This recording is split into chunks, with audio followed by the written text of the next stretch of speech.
Do you agree, and let me just once again get your feelings on this, that if there is a movement to abolish the Department of Education, it has to go through the United States Congress?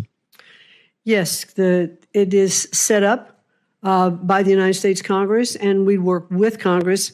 It clearly cannot be shut down without it.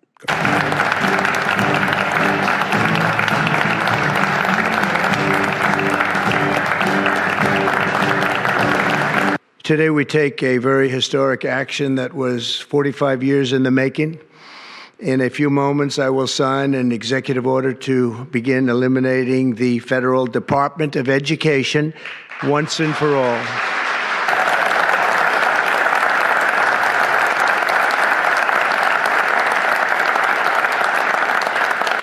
And it sounds strange, doesn't it? Department of Education, we're going to eliminate it, and everybody knows it's right.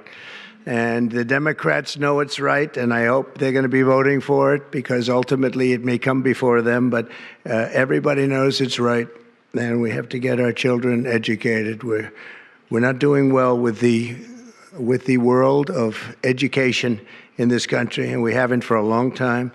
And we're pleased to be joined today by the woman who I chose because she's an extraordinary person. And hopefully she will be our last Secretary of Education, Linda McMahon. Linda, thank you.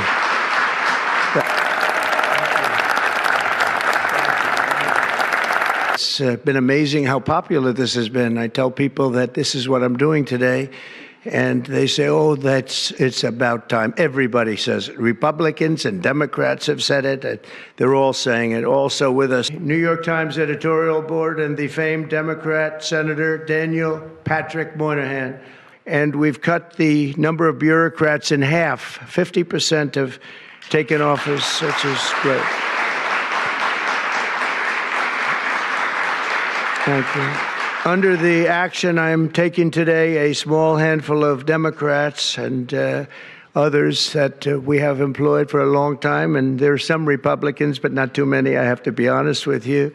But the department's useful functions, and such as, and they're in charge of them, Pell Grants, Title I funding, resources for children with disabilities and special needs will be preserved, fully preserved. They're all going to be so. If you look at the Pell Grants, supposed to be a very good program, Title I funding and resources for children with special disabilities and special needs. They're going to be preserved in full and redistributed to various other agencies and departments that will take very good care of them. And that's very important to Linda, I know, and it's very important to all of us. But beyond these core necessities, my administration will take all lawful steps to shut down the department. We're going to shut it down and shut it down as quickly as possible. It's doing us no good. We want to return our students to the states where just some of the governors here are so happy about this. They want education to come back to them, to come back to the states, and they're going to do a phenomenal job. I said, how do you fill those buildings? It's crazy what's happened over the years. After 45 years, the United States spends more money on education by far than any other country. But we're going to be returning education very simply back to the states where it belongs. And this is a very popular thing to do, but much more importantly, it's a common sense thing to do, and it's going to work. Absolutely, it's going to work. And I can tell you from dealing with the governors and others in the state, they want it so badly. They want to take their children back and really teach their children individually.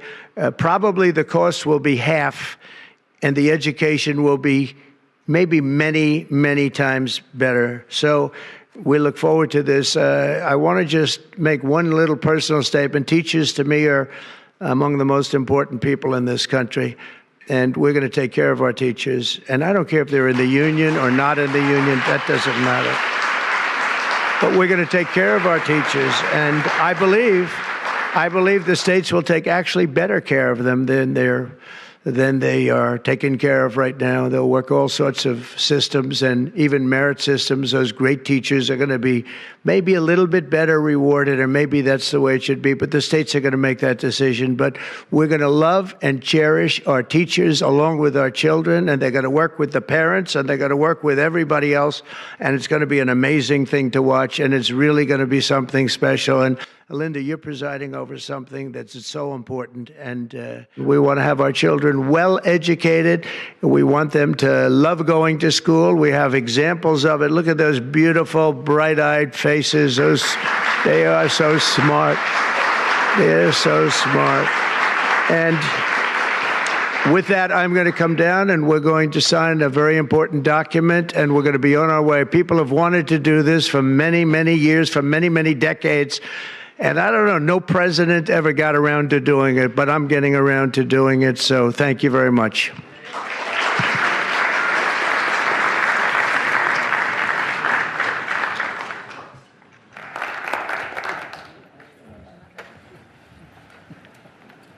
Should I do this?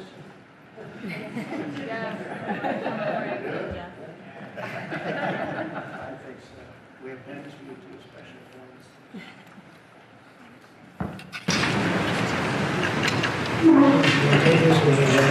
It was very lucky. I signed another document that turned out to be very good for the country, and I said, let's use that same pen. I don't know, is anybody superstitious? Ron, are you superstitious? Let's use that same pen.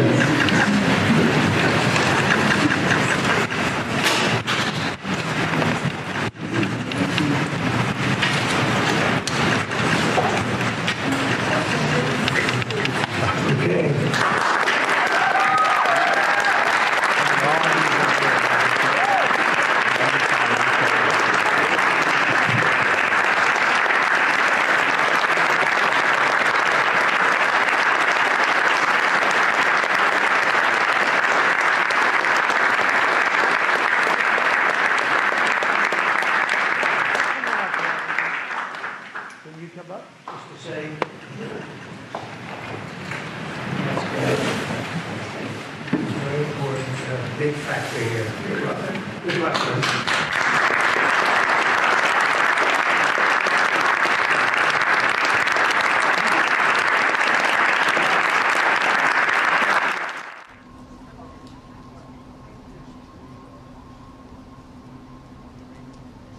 Well, certainly the executive order did not specify what happens with any of the departments within education.